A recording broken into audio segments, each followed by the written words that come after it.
Welcome to Sense and Sika, the podcast, Season 2, Episode 3. Today's topic is a serious one. We're talking about how the world has changed and the economy and perfectly planned out life that we were promised as young adults is not the reality that we're living in right now. There used to be a time where you could go to school, get a good job, and live your happy, merry life, but the game has changed. We are now in an era of facing mass layoffs, a lot of job uncertainty, and the economy is constantly shifting and changing globally. That impacts how we address our day-to-day finances, our day-to-day activities about job security, landing a new role as well. So let's get into the hot topic of this week, which is everybody hates working with Gen Z. Now, I am a Gen Z fan. I think Gen Z is brilliant. They grew up with technology at unprecedented levels, so they have access to so much information. However, they're not being given the opportunities to really use this to their advantage. In the workplace, a 2024 and 2025 survey shows that Gen Z is getting fired more frequently than any other generation. Managers are citing poor communication skills, difficulty with feedback, and lack of initiative in the workplace. So what is really causing this gap and divide, and why are people always complaining about working with Gen Z? I think there are two sides to this story because Gen Z is entering the workforce in a crazy economy. After COVID, it seems like job training has just gone out the window.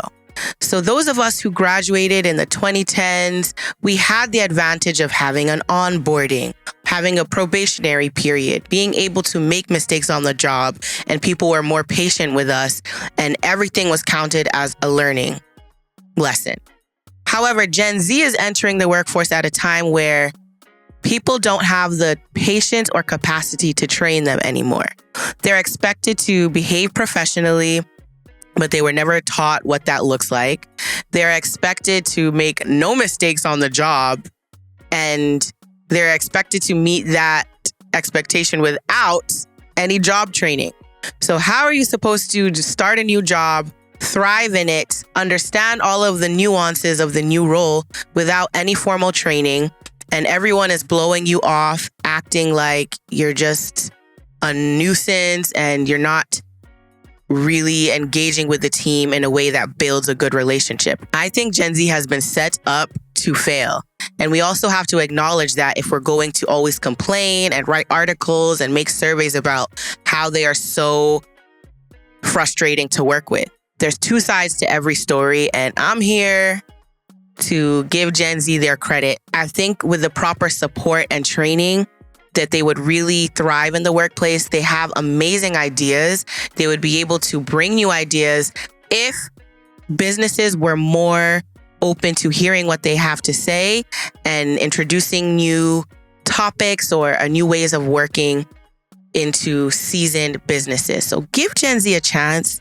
Some of them are ready to work, willing to work, and I think it's just a matter of training them and giving them the hands-on opportunity. So let's get into the topic of today, the ever-changing job market, the crazy economy, and how this impacts hiring and moving into a new role. The first thing that we need to do is understand the current landscape. So let's paint a picture here. We're facing an era of mass layoffs, especially in the tech sector. But at the same time, AI is involved in the hiring process. So you're not having a lot of recruiter contact. A lot of application processes are automated. So you're getting auto rejection emails. You're getting auto moving on to the next step emails. A lot of interview processes now include a video phase where you have to record your answers to the questions.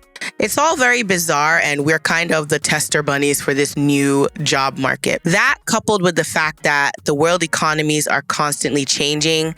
Right now, the US has started a war with Iran. We are facing very tight challenges around imports and exports. So a lot of companies are feeling uncertain about their personal P&Ls. Because at the end of the day, these companies are reporting to who? Shareholders. So if their finances are not looking good, they're less inclined to hire people on because people are actually a huge expense for businesses. So marrying all these things together creates a very difficult job market and a tricky economy when you're trying to switch jobs, and especially if you are early on in your career. I know that might sound dreary and hopeless, but rest assured, not all hope is lost. You just have to reframe your thinking about this job market and the economy. It's really important to develop a global mindset. When I say global mindset, I'm not talking about looking at international roles or leaving the country necessarily, but you need to consider how the whole world is working together. Now, at a time where everyone has exposure to what somebody in China is doing or what somebody in Morocco is doing, we are more interconnected than ever. Start thinking about the skills and opportunities that you have that can be leveraged in other countries. Do you know that right now, more international companies are hiring at a faster rate than ever before? Especially in developing nations, because this is a time where skilled workers in the US, Europe, Canada are able to take their ideas and job experiences and help develop emerging markets as well. So it's a really good time to start looking at opportunities where you can either work remotely or gig opportunities that will give you a lot of impact in other countries, but also developing you as a professional, that you have so many roles and work experiences under your belt. Think about the skill sets that you have right now. Maybe you may work in accounting, but you really love videography and photography. That is a skill set that is desired across the globe. We are in the social media era, the content creator era. Maybe you're able to train and give new ideas to a team in Ghana.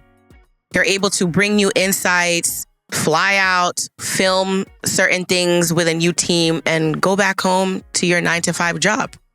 There's so much opportunity, but you have to think outside the box because we are ushering in this new era of work. If you are a first-generation immigrant or you are a person of color, this is also your time to shine. Maybe you are bilingual. This is the time to lean into that.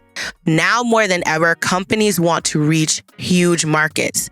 And a lot of times, American companies are stuck within the US or not reaching the markets that they want to because they don't have that go-between. They don't have someone who's a Spanish speaker, someone who speaks Twi, somebody who speaks Yoruba. So if you're that person, you are able to pioneer new paths for a company. So consider things like being a job translator. Consider being a consultant when it comes to cultural competency. These are hot and very lucrative jobs that you can look into, but you have to frame yourself as somebody who is ready for this opportunity. You can't always expect now in this job market that there's going to be a perfect role laid out for you to apply to. You rather have to pitch yourself to these companies and the opportunities will come, believe me. That being said, it's very important to develop a career safety net.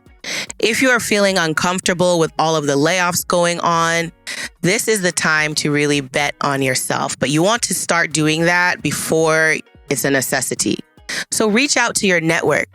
Don't let relationships die. Talk to people who you have previous work relationships with, your colleagues, figure out what's going on in their companies and their businesses, and just keep those relationships fresh. You may also want to look into diversifying your income. As I mentioned previously, look into some of the skills that you have that are lucrative and beneficial to everyone, no matter where you are, no matter what company that you work in. And also remember that you are your best investment. It's time to invest in yourself, whether it comes to education, learning a new skill, learning how to upskill, and keeping your resume fresh. Always practice interviewing, practice pitching yourself, and know what you bring to the table so that when the opportunity arises, you're able to communicate that and fly with it. So let's get into the listener letter of the day. I am a first-generation Trinidadian American who was laid off from my marketing role at a tech company 4 months ago. I've applied to over 60 jobs and have gotten 3 first-round interviews. I'm starting to question everything: my field, my resume, and my worth. My savings are running low, and my family keeps asking when I'll just find something. I'm trying to stay positive, but I'm scared. What am I supposed to do with a job market like this? This is a very real situation that you're facing, and I just want to empathize with you that it's very taxing because you have the role, you know your job, you're in marketing, as you mentioned, and I think to preserve your mental health and also your energy, start looking at ways that you can employ yourself. Maybe you can reach out to small businesses in your area and pitch yourself to do marketing for them. You'll be surprised how so many people are missing out on that social media and content strategy opportunity because they don't understand marketing. But if you're able to pitch yourself and come on board to really help them, it's just a matter of word of mouth, telling the next person and the next person about how you've helped their business along through your marketing and research insights. I think now more than ever, it's a time to really take inventory of your skills and see how you're able to flip it. You can also look into gig economy job postings.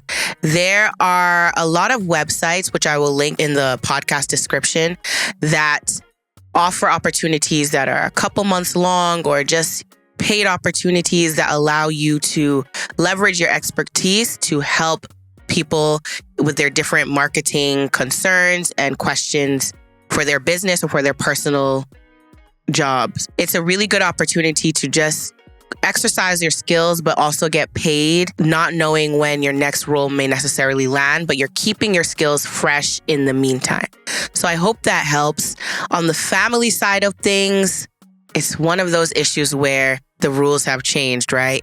Your family is they're probably older, especially your parents. They're thinking, well, why don't you have a job? Like, everybody has a job. We've been working for the last 30 decades. Why are you not working? And that's where the disconnect is. Things have simply changed. And depending on your relationship with your parents, you may say that I'm not going to explain the situation to them, or you may just tell them the challenges that you're going through so they also know how to support you in this difficult time. I'm rooting for you. I hope that this helps, and I want to hear from you in a couple months, and I hope that you get an amazing opportunity to really flex your skills because you have them. To wrap up this episode, I just want to say that your feelings are valid and you are not crazy. In this economy, everything has changed. If you have been working in the last 5 to 10 years, you've seen the shifts that have happened globally. You have felt them in one way or the other.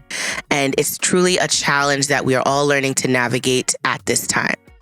Really take inventory on your personal skills, how your skills are effective and beneficial for the larger market, and start developing a global mindset. Stay in tune with what's going on in the world. Start asking a lot of questions and keep your resume and your network fresh. See you on the next episode.